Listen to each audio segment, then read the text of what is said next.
Assalamualaikum. Jadi dalam video kali ini, saya Ilya Maisara dan rakan saya Farah Safi akan membuat movie kritik berkenaan dengan cerita Demonic yang dikeluarkan pada tahun 2015.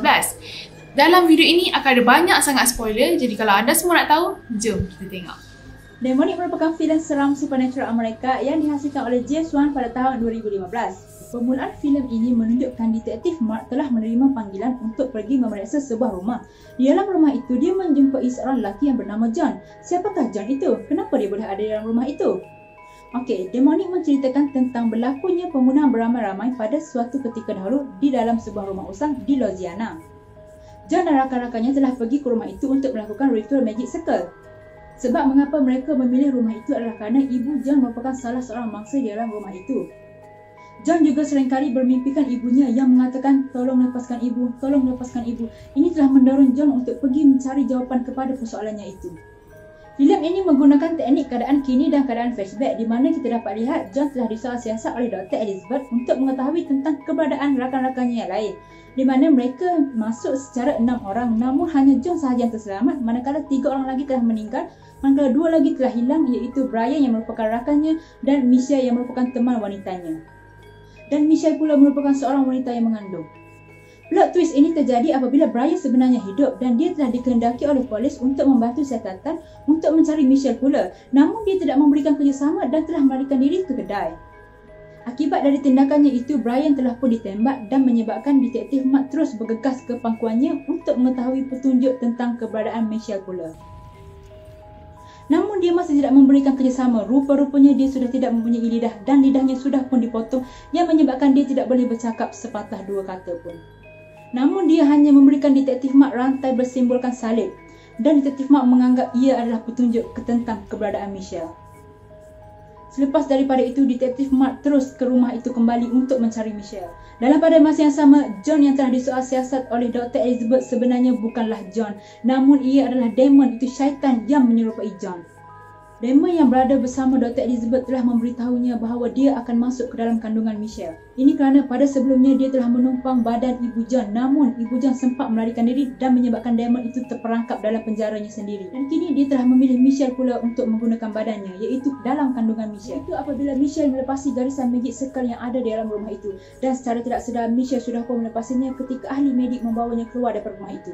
Michelle meraung kesakitan. Dan di dalam scene akhir kita dapat lihat ada sesuatu yang bergerak di dalam perut Michelle. Adakah itu demon? Hai, berdasarkan apa yang saya belajar dalam broadcast kritik, di sini saya dapat lihat bahawa genrenya adalah hybrid. Kerana ia telah menggabungkan lebih daripada satu genre, iaitu supernatural horror genre dan juga found footage genre, yang juga bermaksud genre seram supernatural dan berpandukan rakaman sebenar.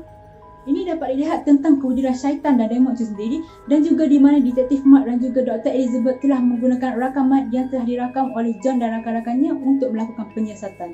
Seterusnya ialah ritual approaches. Ritual value yang saya dapat lihat dalam movie ini ialah kawan-kawan John ini percaya kepada upacara pemujaan setan di mana menggunakan Magic Circle. Ada dalam salah satu sini di mana mereka mula membuat upacara setelah mereka menjumpai Magic Circle di sebalik kapet usang. Mereka membuat upacara ni dengan membaca mantra daripada bahasa Latin.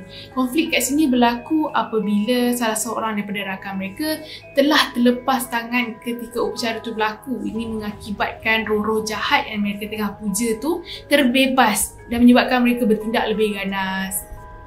Seterusnya ialah ideological approaches. Jalan cerita atau plot dalam movie ini adalah lain daripada yang lain, di mana dalam movie ini mereka banyak menggunakan aktiviti paranormal. Jadi selain daripada aktiviti tu, diorang cuba juga kaitkan dengan kisah-kisah misteri untuk sekumpulan John ni untuk rungkaikan. Walaupun cerita ni dikatakan boleh dikira agak lama, iaitu dikeluarkan pada 2015, tetapi CGI yang mereka gunakan adalah sangat cantik dan nampak sangat real. Seterusnya ialah subject matter. Dari segi sinematografi, dari segi lighting, semuanya adalah sangat menepati kriteria. Tetapi dari segi camera movement, ini agak tidak menarik kerana pergerakan kamera itu sendiri agak tidak stabil. Environment atau setting dalam movie ini sendiri telah berjaya membawa mood seram kepada penonton sebab mereka banyak menggunakan set-set penggambaran seperti rumah usang, seperti tempat yang telah lama ditinggalkan. Jadi ini adalah sesuai dengan aktiviti paranormal yang mereka cuba kaitkan. Seterusnya ialah realism. Dalam movie ini, banyak aktiviti-aktiviti sebenar paranormal yang ditunjukkan. Contohnya seperti mereka memasang kamera di setiap sudut rumah untuk melihat jika ada penampakan sesuatu makhluk. Mereka juga mempunyai teknologi yang canggih untuk mengesan tenaga.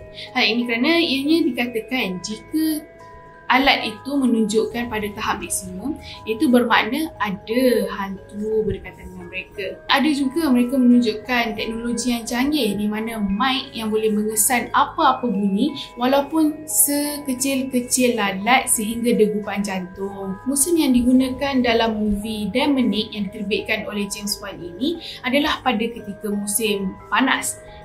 Hal ini kerana pada ketika itu, kawan-kawan John ni baru sahaja cuti semester dan ingin membuat aktiviti paranormal di satu rumah usang. Mengikut teori Fry 1957, tragedi ini seringkali berlaku apabila pada musim buruh. Tetapi simbolik tragedi yang berlaku dalam movie ini ialah pada musim panas. Jadi di sini teori Fry itu tidak bolehlah diguna pakai dan ianya adalah bercanggah sama sekali. Akhir sekali, Mr. Sin juga dapat dilihat dalam movie ini. Hal ini kerana kostum yang digayakan oleh para pelakon menepati dengan genre horror film. Makeup juga digayakan agak menyeramkan. Barisan pelakon dalam movie ini juga dapat membawa watak masing-masing dengan sangat baik. Bahasa yang digunakan oleh mereka juga mudah difahami buat penonton. Seterusnya, penggunaan bahasa Latin sebagai mantra mereka dapat membawa mood seram kepada penonton.